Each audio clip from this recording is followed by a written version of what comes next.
Welcome to Offset. Larry and the Big Man. He's the big man. That's Jay Caufield, two-time Stanley Cup champion and Sportsnet hockey analyst. I'm Larry Richert. Basically, my job, my entire life has been to introduce the important people like Dave Ricchini, who is our numbers guy and insider, and excited about, we got a lot to talk about this episode in particular. First, want to thank One Team Media, Brian Hess and Mark Connington producing this episode, and from Odyssey Pittsburgh, my employer, Michael Spacciapoli. And also the Rourke Automotive Group, Dave Rourke being a title sponsor for us, and also Tom Grillish with Henderson Brothers. We're very happy you are a part of our podcast. Thank you. All right, gentlemen, we have a lot to talk about. We've got a Monday night game coming, and people basically giving a big sigh of relief. All of the skeptics out there that thought the Steelers couldn't beat the Ravens on the road, okay, that's in the books. Now they got to stack wins, and you're like, oh, the Miami Dolphins. Wait a minute. Miami only has one less win than the Steelers, and they've won 4 in a row. They're streaking. However, it's going to be below freezing, so the fish may be frozen. Didn't they play up in New York last week, right? They did. They beat the Jets. So they beat the Jets handily. Right. So at least they got a taste of the cold weather there because it was still a little brisk there. I totally agree with that. I mean, if you don't follow last week's win up with a win here, then you've blown it, right? You need to follow it up. You need to back up your win in Baltimore with a real great effort Monday night against Miami. And I think it's tough because now they get one break, and if I'm sure, and Dave maybe can check this out, their running game is outstanding. But our chain is, I think it's pronounced out, right? Devon Achane. Achane. So 7 rushes for 92 yards, but he goes out with a rib injury. Maybe that'll be something we check as it moves on. Their running game is phenomenal. And it's really helped bring them back around, take the heat off of, the passing game, if you will. I think you got to watch out for it. But he said, I think I did hear that if they needed him back in the game, he could have done it. But when you hear rib, he said he was available in an emergency role, but they're up by so many points. Rib injury as a running back, brutal for anybody, right? Yeah. But if he's able to play and he's anywhere near full strength, the two backs that have are dynamic, and that's the one thing you got to watch out for. Talk about a team that started 0-3 with Mike McDaniels. He was the heavy favorite to be the first head coach fired, and then they start 1-6, and since then have won 4 in a row and 5 of their last 6. And to Jay's point, the running game is phenomenal. You know, Devon Achane he's electric, not just rushing the ball, but also he's legit. He's a threat. When Tyreek Hill went out with the injury, he became even more of a threat in a passing game. They got some guys behind him. Ollie Gordon's a rookie that they play a lot.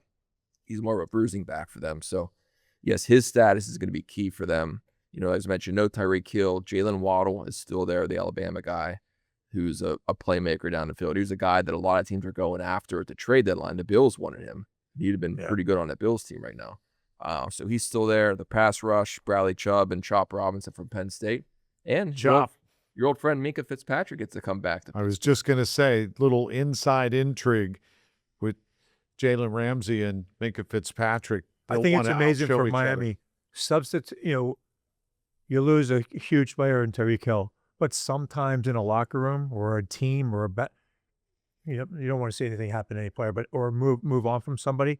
That's something that might have needed to happen, right? It's a lightning rod inside the locker room, and maybe putting too much on Tua, too much pressure to try and force the ball there, and their game plans aren't right. You never know, but it certainly kind of coincides with some major player going down, and they kind of reel off and get on a good run. That said, let's get to our predictions. Last week, Jay and I picked the Steelers. You picked the Ravens. So why don't you pick first?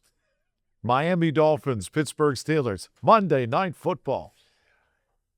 It's tough. It's a sandwich game, you know. You have the Ravens the previous week. The next week you have the Lions. Are they going to get up? Is Renegade going to get booed again on Monday night? I'm saying it. You look at the spread; it's only a 3-point spread. Mm-hmm. If I'm a Steelers fan, that's concerning to me because they're expecting this game to be a little bit closer than maybe the outsiders. Trap game. With that said, I'm going to say the Steelers get trapped. I'm going Miami 24-20. Whoa! Wow. 24-20. Fins. I'm going to I report this expect- immediately to Marino. I expect that's a good one, Larry. That should be. We'd like to hear his response. I would expect that Aaron Rodgers is going to keep the work ethic up this week on the practice field. Let everybody know that it's almost like what we're saying here. Don't blow what we just did and lay an egg on Monday night. I think the Monday night, though, I think they did play in the cold air in New York, but it was sunny, right? I think Monday night here, I think the weather's supposed to be even a little bit It'll be below freezing. yeah. Okay. We need that. We need that to have that. I think they're going to be prepared. They don't have a Derrick Henry to prepare for, but we talked about their running backs and they're a little different style. There's a speed. The running game is what concerns me from Miami, but I'm still going to go. I'm going to go Steelers. I'm leaning on that. Just with everything I said, I'm going to say 27-17 Steelers. All right, Jay Caufield, 27-17. I'm going 28-17 Steelers. I think the offense is going to match up well with the Dolphins' defense. The run game on defense does concern me, but I think they proved in Baltimore they could put a complete game together. And when that Steeler team shows up, good things are going to happen. Plus, Monday Night Football, the Steelers' record on Monday Night Football is absolutely insane. Yeah. On a national stage, the fans are going to be pumped up as long as there's no repeat of what happened the last time at Well, can they just Acrisure. pick an opportune? How about? I won't get into that, Larry. But can't they pick an opportune time to find when to play? I mean, read the room kind of thing, like read the atmosphere of the game and what's going on to play that song, Renegade. Well, there's We all love hearing it. there's a whole there's just a very small group of people that make that decision. We don't. I get. No, and there's no mystery. Yeah. What happened the last time he played it has never happened before. Right. Is it time to find a new song? Not yet. We can't give up on it yet. No. But Let's build off. I think someone said to me, "Hey, Lair, why don't they just play Renegade right off the top?" I'm like, it doesn't work like that. Or ask me, when am I going to play Renegade? That's not my role. Well, there's so many people in America, especially in our city of Pittsburgh, that anytime we hear a third down commented across the NFL, we all think Larry's in whatever city we're watching that game in, right? So, Larry, your voice it's impactful for all of us. So we're looking forward to hearing that another Steeler first down comment. It's not recorded.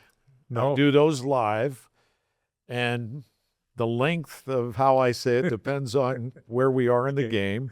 I know 100% of the fans might not like it, but that's what the team wants.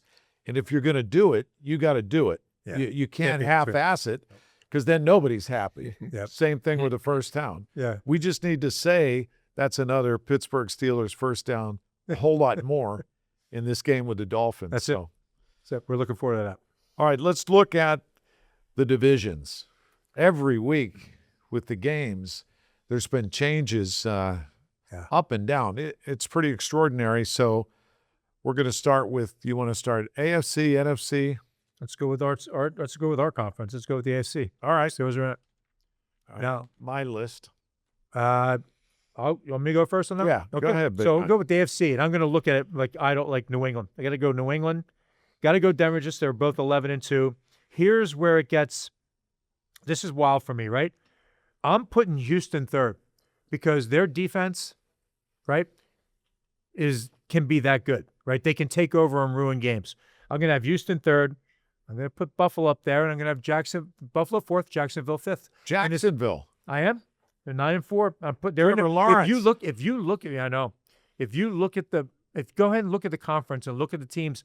Who's really now? KC's out. Baltimore's basically out. Baltimore's not really out because they only have to win. I shouldn't say that. There's a little asterisk with Baltimore. No, you're right.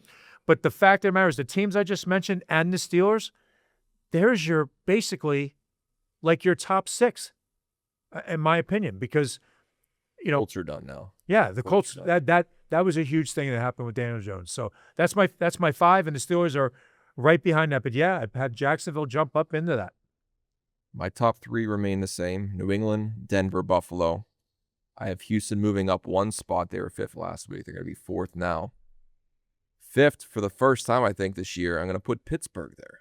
And here's the reason. Whoa. And you look at the AFC standings, other than Josh Allen, what quarterback are you afraid to play in the playoffs right now? If Jackson's out, if Mahomes is out, I'll put Rodgers up there in a January football game against any other team. So I'm going to give the Steelers the 5th spot right now.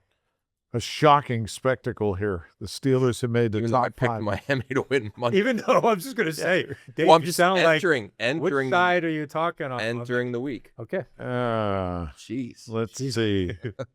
I agree with you guys pretty much. I mean, you can't deny New England. That Drake May is playing out of his mind. And we like Vrabel as the head coach. In Denver, they keep finding ways to win. The Bills, they very easily could have lost that game in the snow to Cincinnati. And then Josh Allen did what he needed to do in the end to win. And Houston is really impressive. No one, I don't think, had them on their radar to start this season as being one of the top 5 teams. And I'm conflicted on that 5th. Come on. I'd like to put the Steelers in. And I hope that's after. If they beat the Dolphins, then we could talk about that next week. I'm still keeping Indy in there. They're in the hunt. I think they get their act together and they could run based on their schedule the rest of the way. Who's their backup? Riley Leonard, Notre Dame. They go to Seattle this week. They get a great running game, Larry. Maybe they'll lean on. You're right. Yeah, I mean, they lean on him, and we'll see. That's kind of sketchy, admittedly. All right, let's talk about the NFC. Yeah, the NFC for me, I got the Rams number 1, Seattle. They're really neck and neck, right? I think they're the 2 best teams. I think they can roll on anybody. And if Seattle doesn't have the turnovers, the running game, the defense, everything that goes with it, they play nasty fast. But Rams, Seattle, I moved Green Bay up to 3rd. Watching that game against the Bears, high intensity, physical. Both offenses had to come to play, both because the defense was starting to get worn down in the second half. Chicago started to get running on them and put Green Bay down. I think they responded. I was impressed with Green Bay. I got Chicago 4th. I didn't have a minute last week. I do now. And there's certain parts of that Dave talked about earlier. And I'm going to go with the 49ers in the 5th spot. I think when they Christian McCaffrey, guys like Kittle, they bring a different personality and a different element to the game. And they're doing it with a lot of injuries on the defensive side, but I'm still going to have them 5th. All right, David. Same top 4 as you. Wow. Rams, Seahawks. I'm going to move the Packers up 1, Bears down 1 to 4th. 5th, I still have the Lions. I still think, the win against Dallas last week I said whoever won the Dallas-Detroit game is going to be my 15. Well, Detroit won, so they're my 5th. My 15. You didn't realize that Dallas was playing with only 10 guys on offense, though, did you? That's a big part. But a lot's going to change. Listen to these games on tap for this upcoming weekend. You got Bills at Patriots. Bills are favored in Foxborough, by the way, after losing at home to them. So that's something to keep an eye on. That's wild. Lions at Rams, Packers at Broncos, and then a couple other games more meaningful for the Steelers. Ravens at Bengals, Chargers at Chiefs. So a lot can change after this weekend. Yeah. No, I get all those picks. I'm good with the top 4. The 5th is, and I noticed week after week, our alignments are getting a lot closer too. Yeah, it's becoming more obvious. But I like Seattle, the Rams. I'm going to flip though, Packers, then Bears. My! Just based on Sunday's game. Same. But I think that the Bears are legit, and they could do some damage in the playoffs. Then it's either the Eagles or the Lions. So I'll go with the Eagles because just to be different, they find ways to win too, like Denver. Even though, every team that plays them, they're the Super Bowl reigning champs. Everybody puts their best effort, and I think down this stretch they'll get it together. It is what's really wild to me though. Seriously, if you everything that took place this past week. That's why one of the reasons why Dave can have them in the top 5, the Steelers, being everybody's getting bumped. We're seeing it all. And I agree. When you look at New England, Denver, Houston, but I mean, and my choices, it is wild when you look at the standings and say, okay, who's really competing for the Super Bowl out of the AFC? Who's coming out of the AFC? whoever gets, and I agree, I can understand why you can throw Pittsburgh up there, but because there's not much more than what we just looked at with KC losing the other night. If the Steelers can stack some wins, considering they have the Dolphins that are going to be on the road in Detroit, that's a tough place to play. Then you're on the road in Cleveland. You hope that's what we think it'll be. And then you host the final game against the Ravens, so it all could come down to that game. But they need to stack win. They need to beat the Dolphins to remain relevant, I think. Okay. All right, that said, college football. Big Man Blitz, real quick.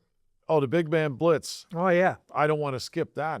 Yeah, My God. He'll get really sour if you He skip would that. really sour. I don't want to be part of the Big Man Blitz. Although you are separated, so I got you. Larry, there's so many things. We've switched the script around so much today, so that's okay.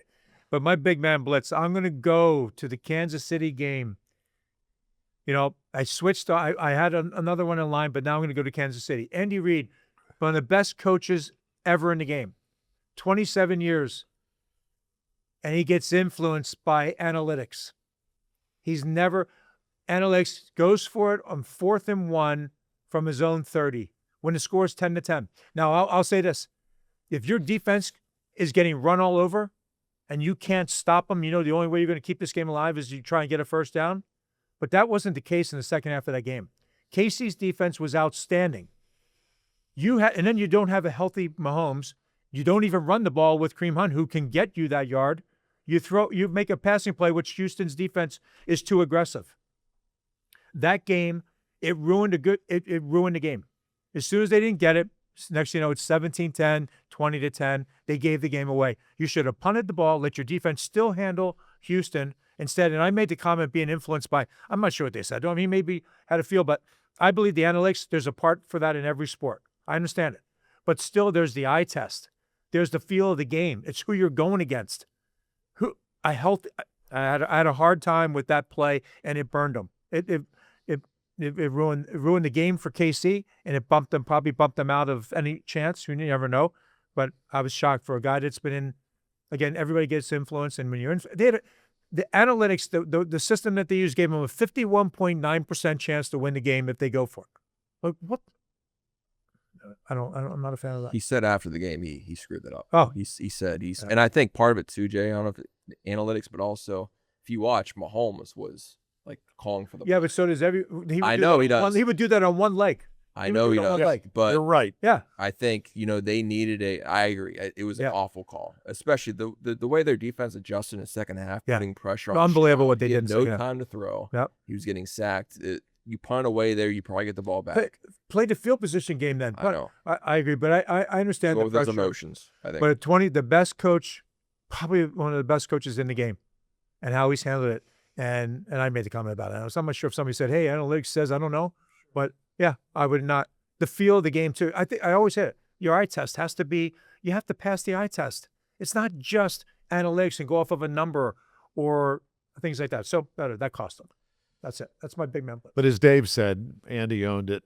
Yeah, that's He's good. like- I didn't know that. That's good. He actually said, quote, "I know Jay's pissed at me, and I shouldn't have done it." And it probably did. It cost them the game. They're not the same Chiefs that No, we've they're not. seen. No, if no. Andy Reid was our Yinzer dog of the week, how many packages would he get?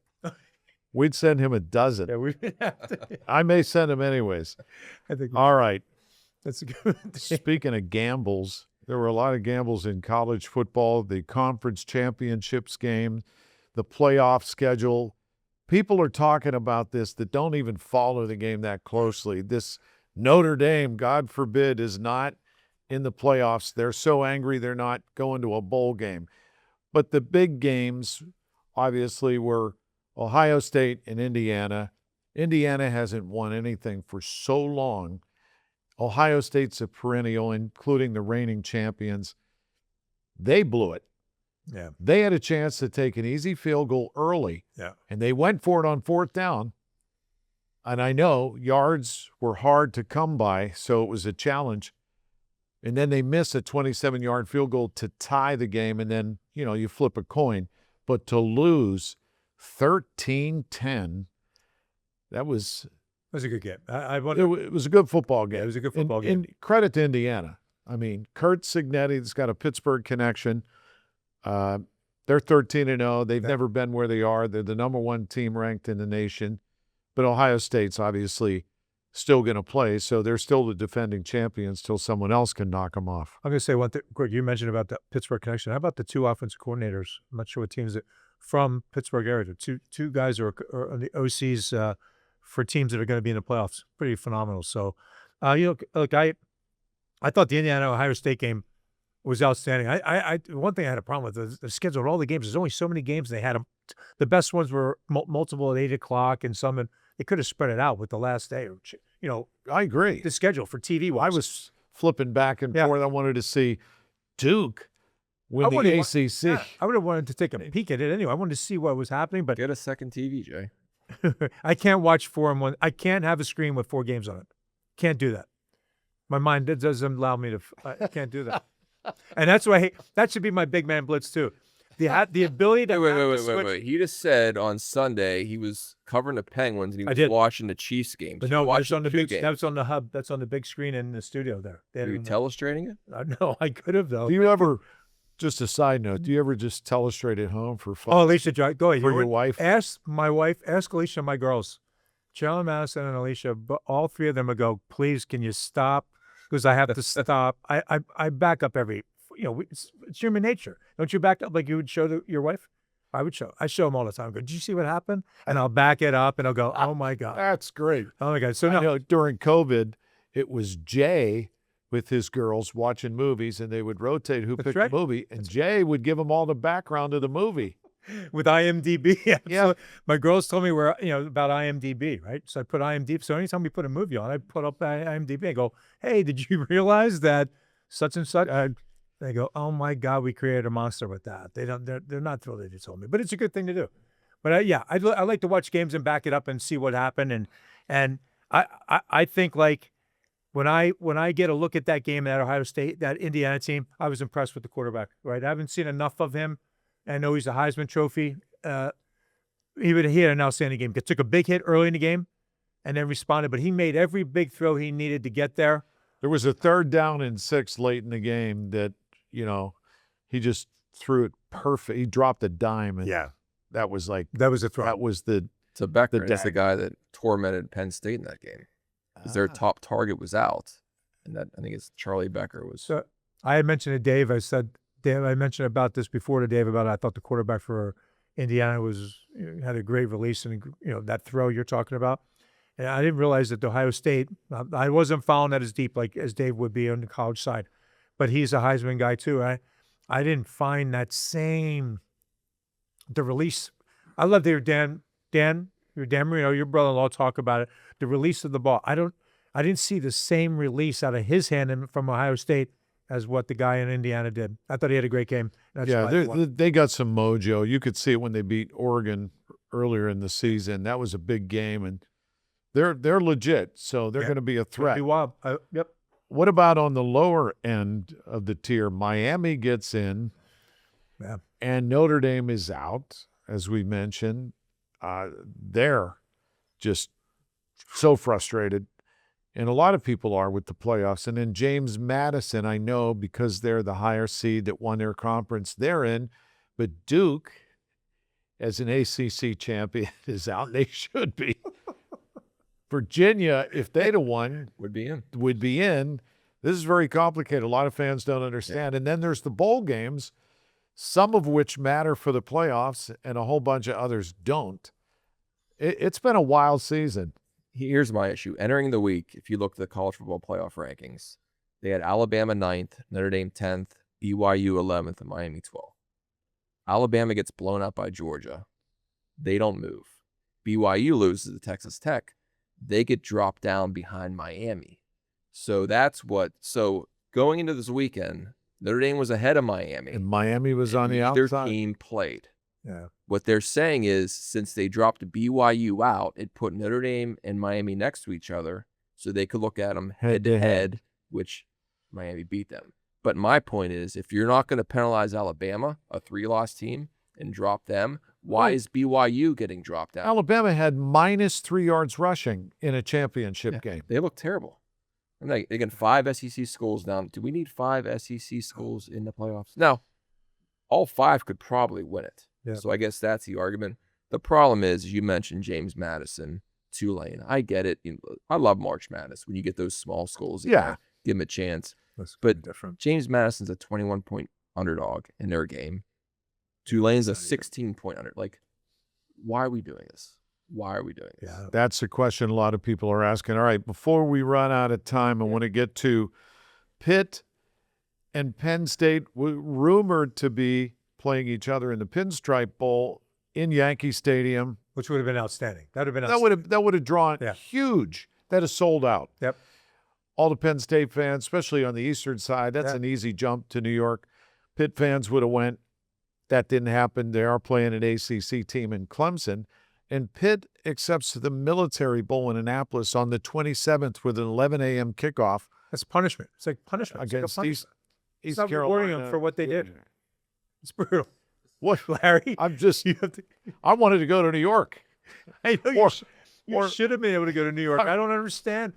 By the way, is that so? Who makes that decision? Is that Penn State, Pitt Well, combined? it's a combination of invitations. The bowls have to invite you, Yep. and then the administration looks at the economics and visibility and decides. So I don't know exactly how that was chosen. With all respect to the Military Bowl, Oh yeah, yeah. yeah, we're not I'm not disparaging saying that yeah, part. Yeah. It's obviously not a top tier bowl in terms of television coverage when you're playing at 11 a.m. on December 27th. By the way, Annapolis is. We used to stay in when we played the Boston Capitals in the playoffs in hockey. We would stay in Annapolis. We stayed there with Bob. Beautiful. Jarry. Yeah, it's a great. It's There a you go. Yeah. great town. So I just Nice breakfast. Yeah, we're not saying anything about that. You're right. As I'd say Beano that. Cook used to say back in the day, Beano was like He was in a locker room. all the the time. original, they called him the Pope of college football back on ESPN. And he said when he was reading the names of the greatest battles the Marines and the Navy had. And he goes, look at their away schedule. My God. He said, that's a true That's a story. pretty good impersonation, too. That was My pretty good. God, Dave, what happened? Uh, And pretty are you cool as a Penn Stater? No, I leave for a cruise that day, and I'm going with some Pitt grads. Like, we are going to be on a cruise ship watching that game. at Throwing noon. bottles at each other. Yes, it'd have been outstanding. And here's the thing.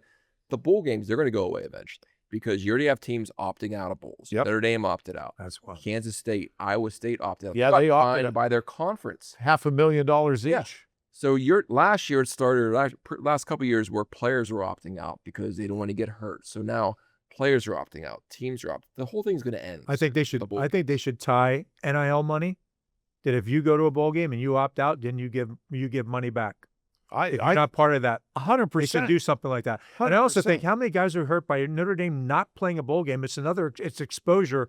Every game that you play. Now look, there are guys that are already destined to go in the NFL, but there are other guys that are still trying to prove a point, and it's another game to play. And Right. so for all of a sudden Notre Dame to just gas again, I don't know. Notre Dame, Counts Notre towards Dame. stats, too. But It counts toward your Oh, yeah. stats. If you're Yep. like trying to go up the all-time lead in whatever Russia, whatever it is, that counts. So Julian Love, Yep. he's not gonna have a chance to. They draw a lot of Jeremiah eyeballs. Love. And So to your let's- point, there'll be players that may be their last yeah, game. so last shot at it. So that's kind of an interesting thing. But I do think maybe that we got something.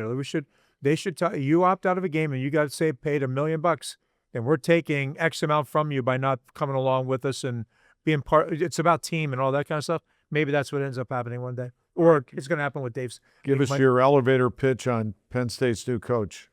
I mean, it was the whole searching was a disaster. And they landed on Campbell. He was one of the guys linked to them early on. It's just the way they got there, which didn't work out well. Now, you look at his record against top 10 teams, top 25 teams, it's actually better than Franklin. And this is a guy that was, the Detroit Lions tried to hire him in 2021 before they hired Dan Campbell, ironically enough. Yep. So he's been a guy that's been sought after for a number of years.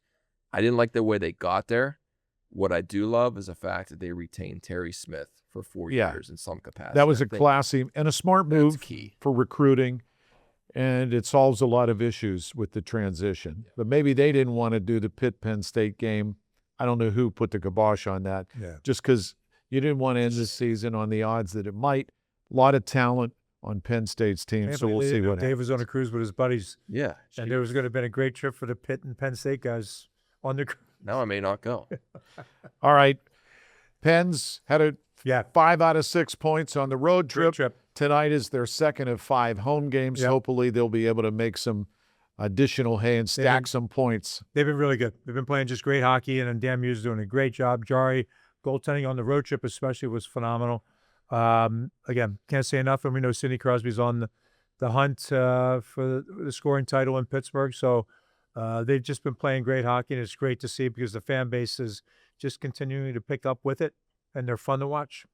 All right. That's this edition of Offset. Dave Ricchini, the big man, Jay Caufield. I'm Larry Richert. Want to thank One Team Media, Mark Connington producing this episode, and thanks to Odyssey Pittsburgh and Michael Spacciapoli. Also, Dave Rourke and the Rourke Automotive Group and Tom Grillish with Henderson Brothers.